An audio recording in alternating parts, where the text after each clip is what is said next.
আচ্ছা, ছোটবেলায় আপনারা ম্যাক্সিমাম নাস্তা কী করতেন বলেন তো? মানে যারা বেসিক্যালি 90s এর, তারা কী নাস্তাটা করতেন? আমাকে কিন্তু কমেন্ট বক্সে জানাবেন। আসসালামু আলাইকুম। Welcome back to another cooking blog. এটা অ্যাকচুয়ালি এমন একটা নাস্তা যেটা আপনি সকালবেলাও খেতে পারেন ব্রেকফাস্ট হিসেবে, চাইলে সন্ধ্যার দিকেও খেতে পারেন। আমি বেসিক্যালি খেয়েছি ম্যাক্সিমাম সন্ধ্যার দিকে, আম্মা সন্ধ্যার দিকে করে দিত আর খাইতাম 3 ভাই বোন।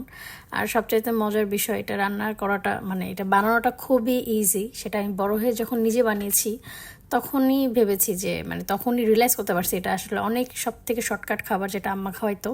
এখন যদি এই ব্লগটা সে দেখে তাহলে হয়তো আমাকে বকা দিবে। হ্যাঁ, তো যাই হোক, চলুন শুরু করা যাক। তো প্রথমেই দেখতে পাচ্ছেন যে আমি এখানে ময়দা ইউজ করেছি, একটু চালের গুঁড়ো আপনারা চাইলে মিক্স করতে পারেন, আমি চালের গুঁড়ো মিক্স করি নাই।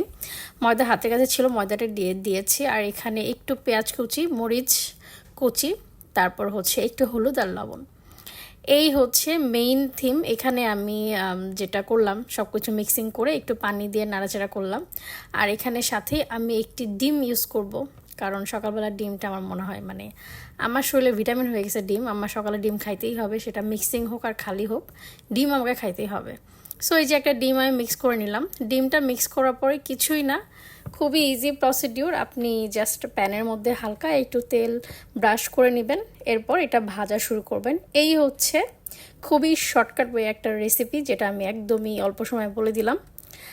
আর এখন একটা দুঃখের কথা শেয়ার করি, সেটা হচ্ছে পেজে একদিন যদি একটু 19 আর 20 হয়, কম পোস্ট দেই, তাহলেই পেজের রিচ ডাউন হয়ে যায়। যারা যারা ছোট ছোট ব্লগিংয়ের সাথে জড়িত বা আমার মতো মাত্র শুরু ব্লগিং করছেন বা এক্সপার্ট অনেকেই আছেন, তাদেরও সাথে কি সেম হয় নাকি আমি আমার পেজটাই কুফা, নাকি আমি কুফা আমার পেজের জন্য বুঝতেছি না, মানে রিচ একদমই ডাউন হয়ে যায়। সো যদি কোনো টিপস থাকে আপুরা আমার সাথে একটু শেয়ার করতে পারেন, আমাকে একটু হেল্প করতে পারেন, ভালো লাগবে। আর যারা যারা চান রেসিপিটা আপনারা হচ্ছে শেয়ার করতে পারেন, নিজেদের টাইম লাইনে সেভ করে রাখতে পারেন। আছে না, আমরা অনেক কিছুই নিজেদের টাইম লাইনে সেভ করে রাখি বা শেয়ার করে রাখি, আপনারাও কিন্তু করতে পারেন। আমিও তাই করি।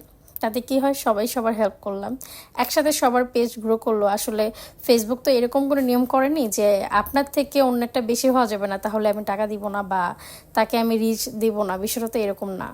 আসলে ফেসবুক খুবই সুন্দর একটা প্রসিডিউর দিচ্ছে যে সবাই আগাক, যে আগাবে যার রিচ ভালো হবে তাকেই পেমেন্ট করবে বা তার রিচ বাড়াই দিবে, বিষয়টা এরকম। এটা আমার কাছে খুব ভালো লেগেছে এই নিয়মটা, যে কোনো ধরনের প্রতিদ্বন্দ্বিতা নেই। সবাই সবার মতো যদি নিয়ম মেনে কাজ করে যায় তাহলে অবশ্যই ভালো কিছু আশা করা যায়।